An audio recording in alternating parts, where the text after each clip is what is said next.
52 টাকা ভালো ডিমটা কিনা পড়ে, বাঙ্গা ডিমটা ভাঙ্গে যায় ওটা আমরা 30 টাকা আলি বিক্রি করে আনলে। আর ওটা তো আমরা কোনো আমরা রাস্তা বিক্রি করতে পারি, ওটা ভাঙ্গে বিক্রি করতে পারি। তো যারা গরিব মানুষ নিরীহ যারা, তারা মনে করেন 30 টাকা আলি 25 টাকা আলি তারা ডিমগুলো নিয়ে যায়। নিয়ে দেখা গেছে অর্ধেক, দেখা গেছে 15-20টা নিলে আজকে অর্ধেক রান্না করলো, কালকে অর্ধেক রান্না করলো, আর অর্ধেক ফ্রিজে রেখে দেয়। এটা হলো সুবিধা আর কি, 30 টাকা আলি কম পাইলো এটা আর কি। ডিমের দাম কেমন? ডিম খুচরা 55 টাকা আলি, এই জন্য আমরা বাংলা ডিম নিতেছি। আমার খাবার ভাঙা ডিম 30 টাকা আলি।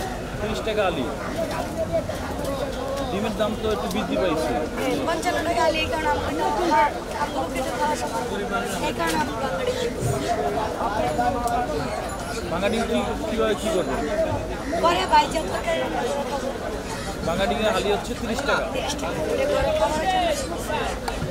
এতগুলো যে ডিম নিলেন একসাথে, সেগুলো কীভাবে আলাদা করে খাবেন? ফ্রেশ দিয়ে ভাইজা ঘরে রান্না করে খাবেন। সব ডিম একসাথে রান্না করবেন? না, 2 দিনে রান্না। কেন ভাঙা ডিম নিচ্ছেন আপনি? আপনি ডিমের দাম অনেক বেশি, আমাদের পক্ষে তো সম্ভব না। ফ্যামিলিতে মানুষ আছে 5 জন, 2টা করে ডিম ফেলে দেওয়া যায়, 10টা ডিম লাগবে। এই কারণে আমরা বাংলা ডিম নিচ্ছি। দ্রব্যমূল্যের দামও তো অনেক বেড়ে গেছে।